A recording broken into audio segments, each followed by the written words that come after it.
another edition of Weekly Digest, a government information agency program that keeps you informed in what the administration has been doing that will create a better environment for citizens. I'm your host, Ursula Ramdale. Thank you for joining us. In this week's presentation for the period October 26 to November 1, the education sector awards top performers. Rice production surpasses 500,000 tons and the East Street Nursery School has been rebuilt. The details of these features and more when the Weekly Digest returns.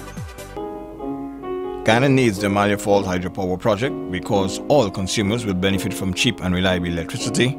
Consumers will save approximately $3.5 billion over a period of 20 years. Guyana will save $90 million on fuel importation, and investors' confidence in Guyana will increase. More jobs will be available. All Guyanese need to come on board now. Reduction in consumer tariffs will be at least 20%. With the Amalia Falls Hydropower project, all consumers will benefit from cheap and reliable electricity. In fact, reduction in consumer tariffs will be at least 20% in 2017 and considerably more in the years ahead. This project will save residential, commercial and industrial entities approximately $3.5 billion over a period of 20 years. At present, it costs about 25 cents per kilowatt hour to generate electricity using heavy fuel oil and about 30 to 35 cents per kilowatt hour using diesel. With Amalia, Guyana will save a dramatic 20 to 25% on its fuel importation bill, or about $90 million.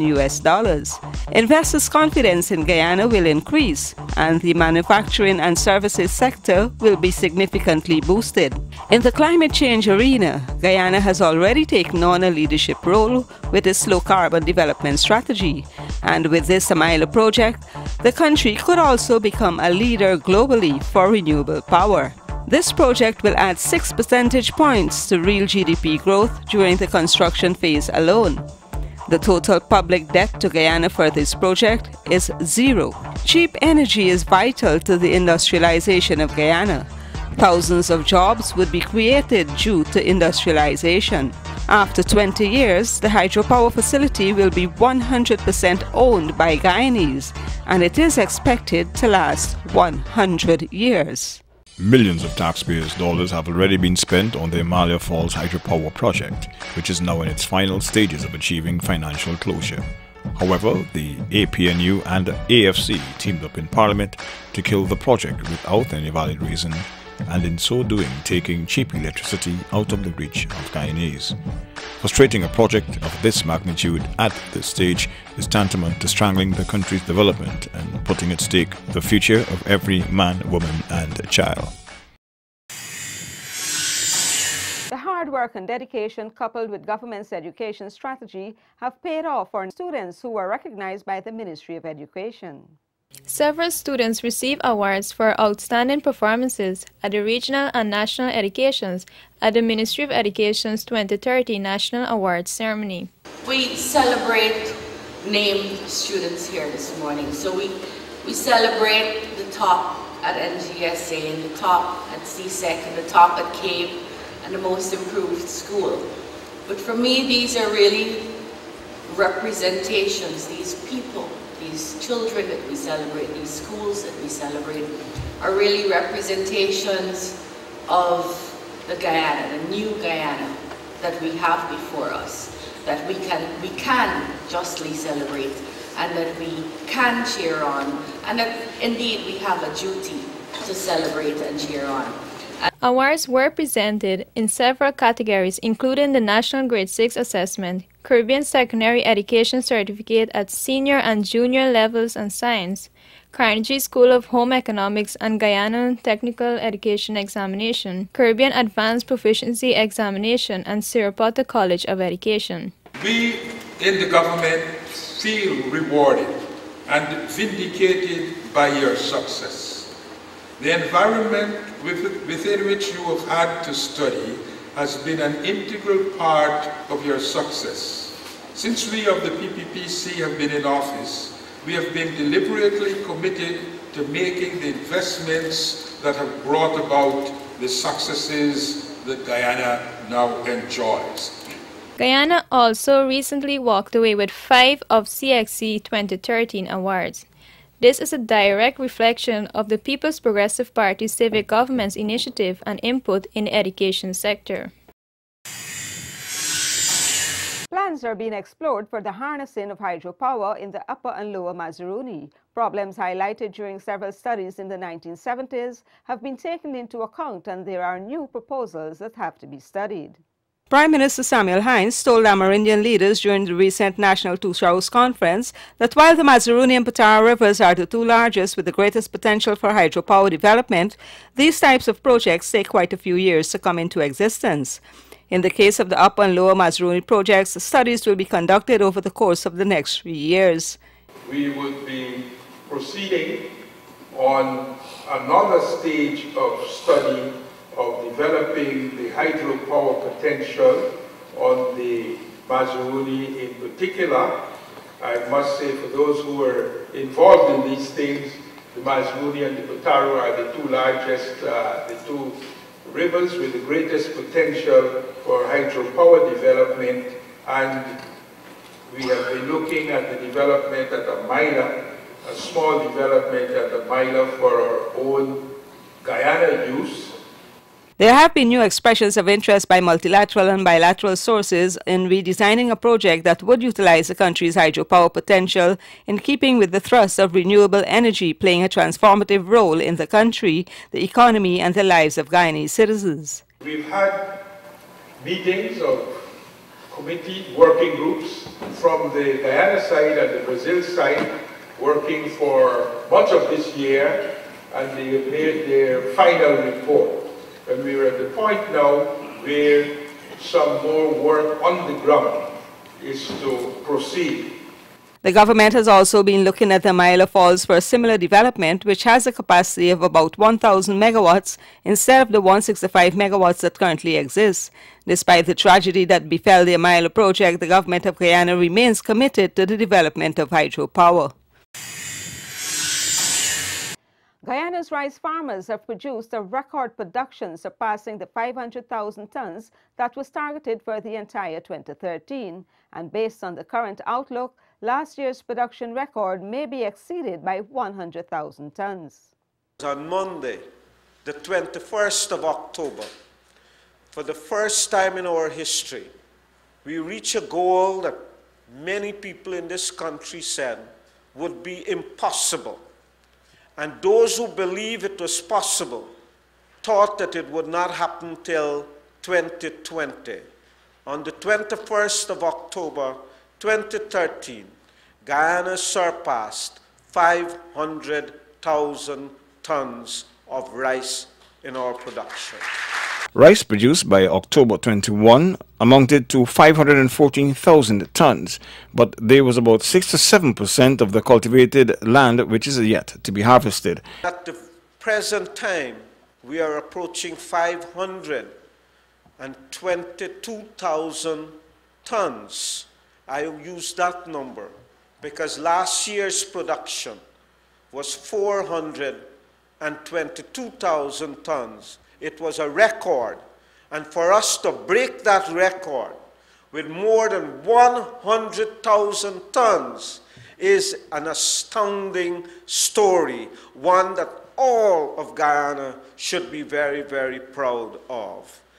Expectations are now high that the country can reach the 600,000 ton mark in the near future. Indeed, I can say that should we be able to find the markets, not the markets that will take our rice, because we have enough people who want our rice, but the markets that will pay us the price we want for our rice, that we can reach 600,000 tons within the next year or maximum 2 years.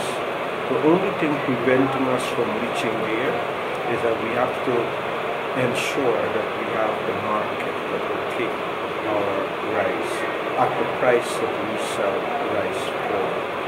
At the world market price, we can reach 600,000. It's a massive achievement by the farmers, and people should know that it hasn't come about because we have increased the acreage by too much.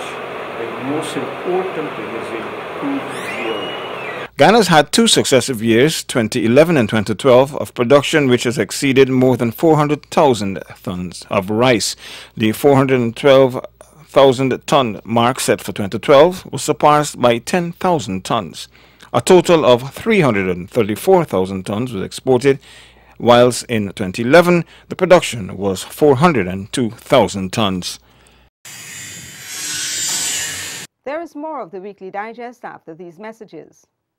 With the Amaila Falls Hydropower project, all consumers will benefit from cheap and reliable electricity.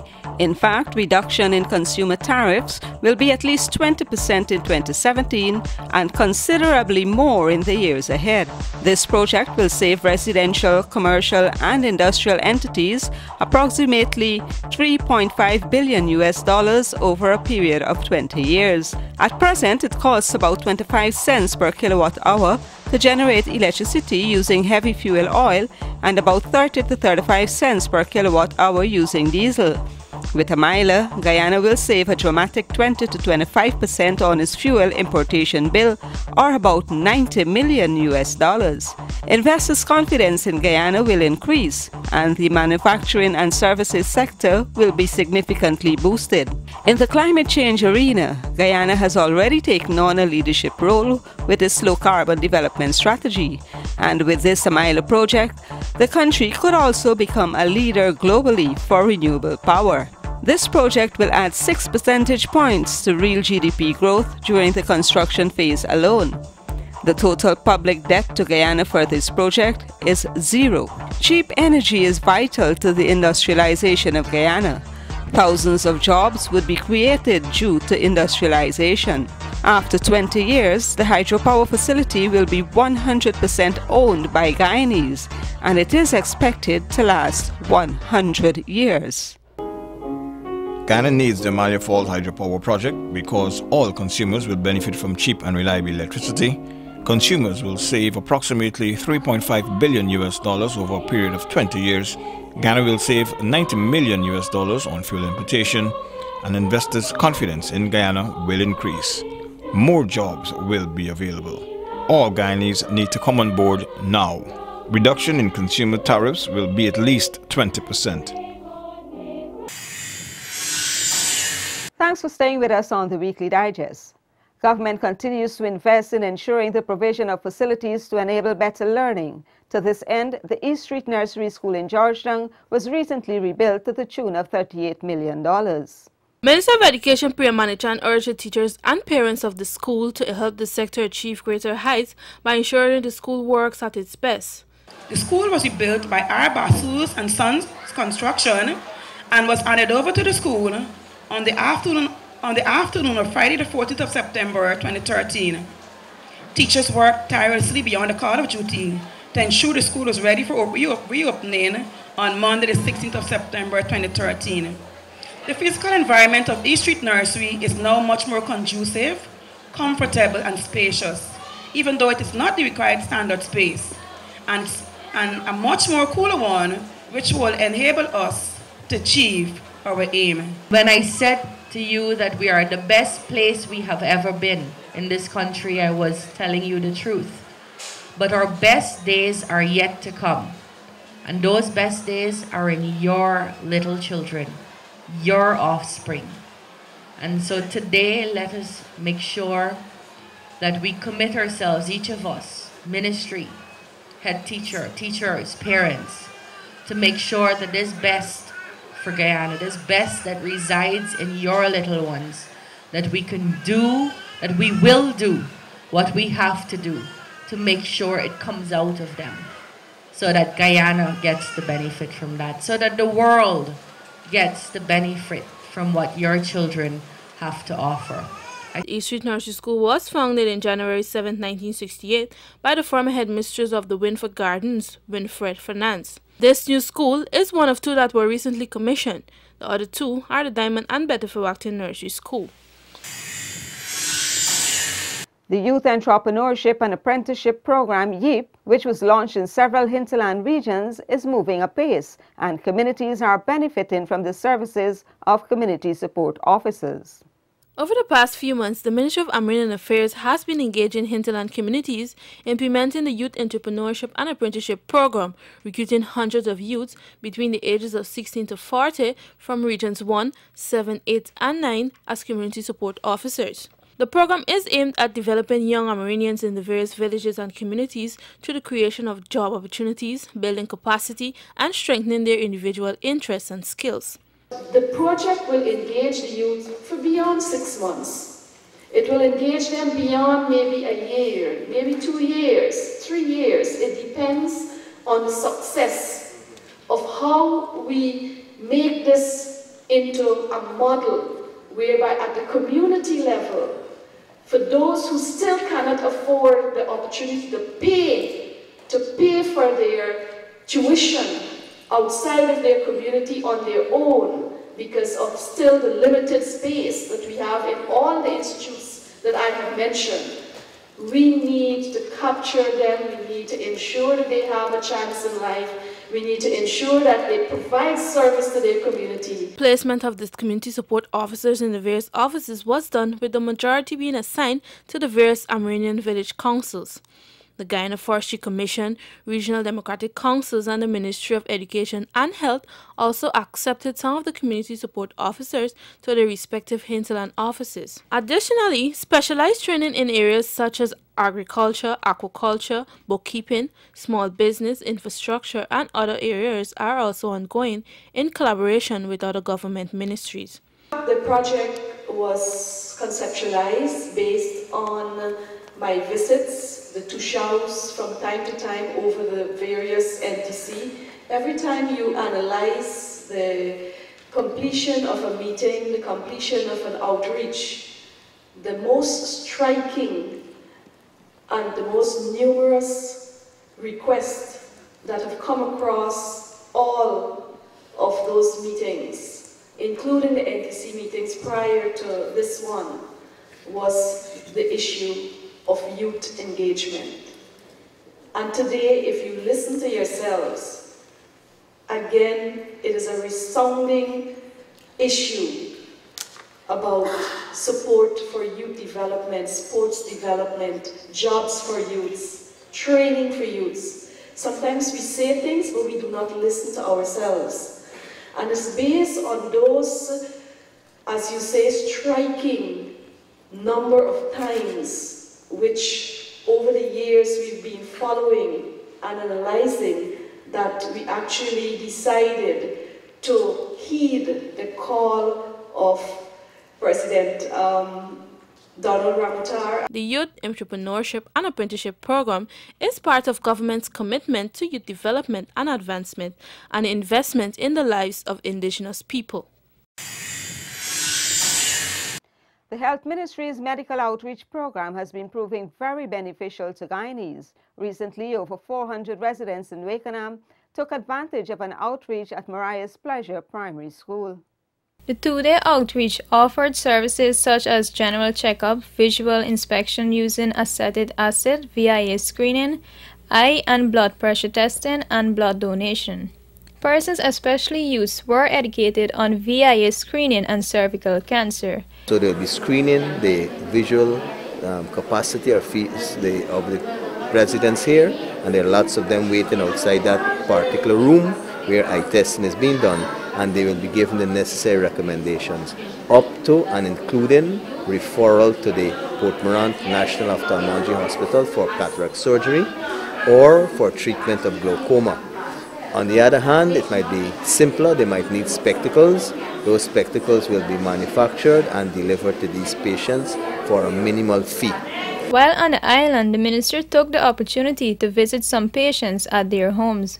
The influx of some 500 new doctors trained by the PPPC administration is allowing me to deliver more services to more people at more times, in more locations, using more practitioners, make it a reality. I think that it's a great initiative that the Ministry of Health has taken up to provide these free services, because in areas like these, people need the help, but they don't really have the money or have the means to do so. So I think this is something great the Ministry of Health is doing. The water supply in hinterland communities will be upgraded over the next 2 years, improving coverage from 73% to 80%. Over the past 5 years, government has been able to provide approximately 73% of the Amerindians with potable water coverage. We'll develop the spring that the community identified, and we'll install overhead tanks with a photovoltaic system, a solar system to pump the water into those tanks to serve the community in the meantime. So that is hopefully going to be completed by year-end. The rehabilitation of existing systems, the drilling of new wells, construction of trestles, installations of photovoltaic systems, and the construction of gravity feed systems have been done at a cost of 600 million Ghana dollars. The Housing and Water Ministry is now working towards 80% coverage for Amerindians over the next 2 years. Among the projects planned for water supplies, upgrades are planned for regions 1, 4, 7, 8, 2, 9, and 6. Stay tuned for more of the Weekly Digest after the break.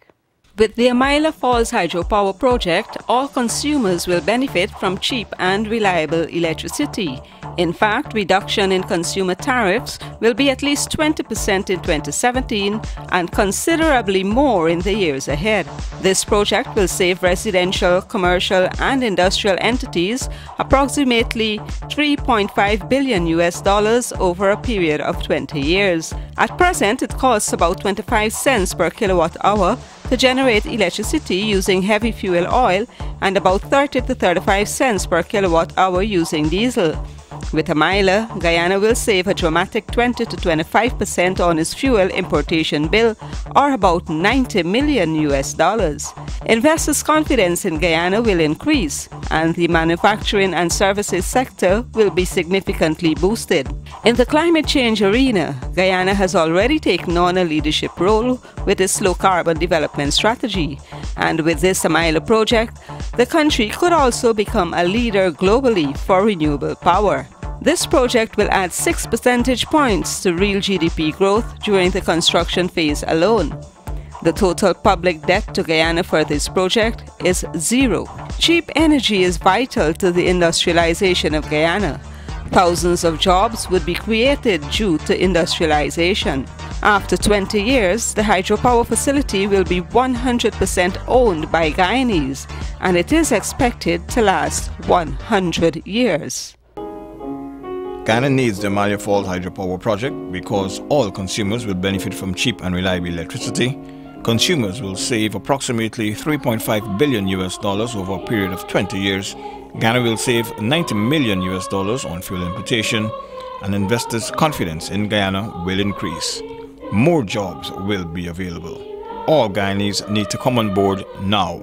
Reduction in consumer tariffs will be at least 20%. Millions of taxpayers' dollars have already been spent on the Amaila Falls Hydropower Project, which is now in its final stages of achieving financial closure. However, the APNU and AFC teamed up in Parliament to kill the project without any valid reason, and in so doing taking cheap electricity out of the reach of Guyanese. Frustrating a project of this magnitude at this stage is tantamount to strangling the country's development and putting at stake the future of every man, woman and child.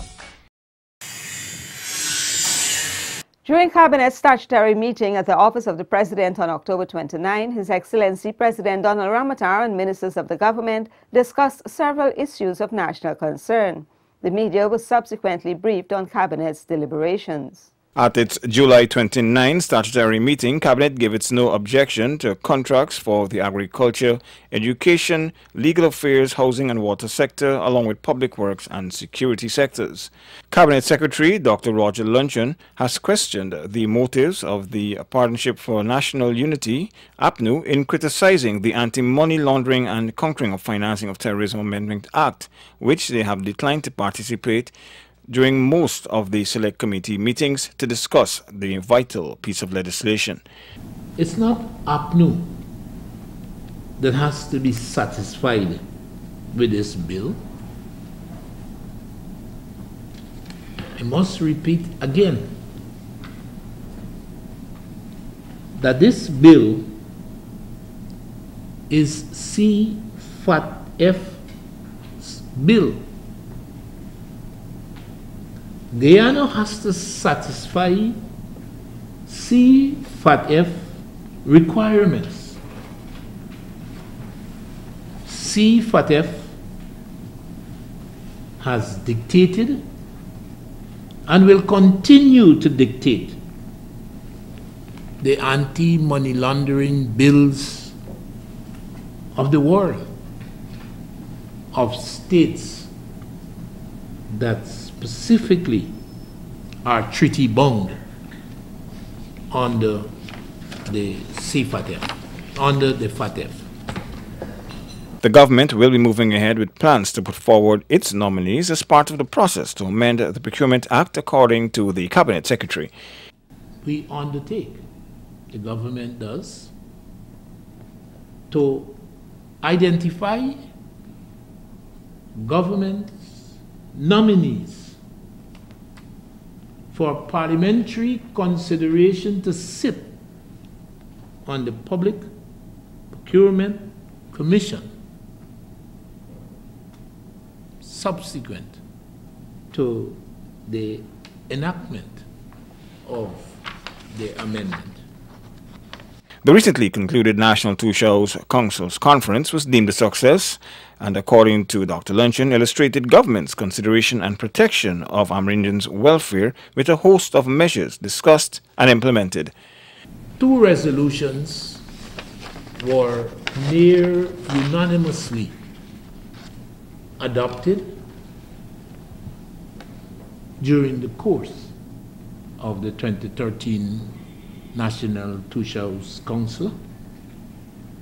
One that dealt with the early determination by the judicial system of outstanding land issues, land cases.